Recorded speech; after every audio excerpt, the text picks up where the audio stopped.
The private prison industry is expanding at an exponential rate and generating massive profits while holding ever more people in its prisons. States attempt to save money by outsourcing prisons to private corporations. These giant corporations are signing contract clauses that require 90 to 100% occupancy rates. This is an incentive for criminalization and does nothing for promoting rehabilitation, crime reduction, or community building. Today, the U.S. has 5% of the world's population, but has 25% of its prisoners, and we spend more than $80 billion each year. The prison system has turned into a cash cow for big business. Mass incarceration is the most significant domestic threat to the fabric of our democracy. Although violent crime in America has been on a decline, the nation's incarceration rate has tripled since 1980. More than 6 million people are incarcerated in America. The majority of those being held in federal prisons are convicted of drug offenses, namely marijuana.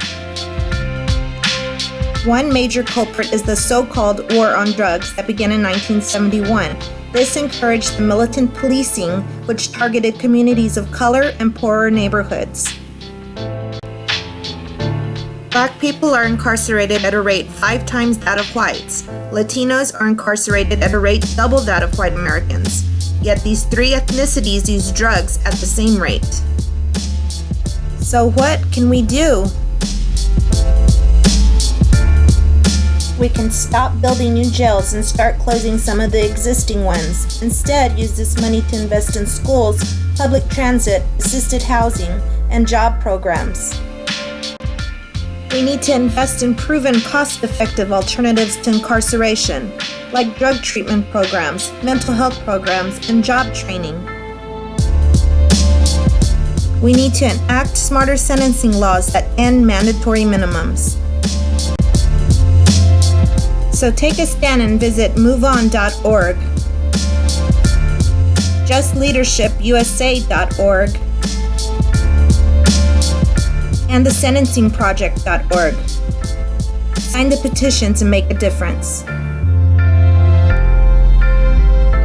Let's put an end to private prisons.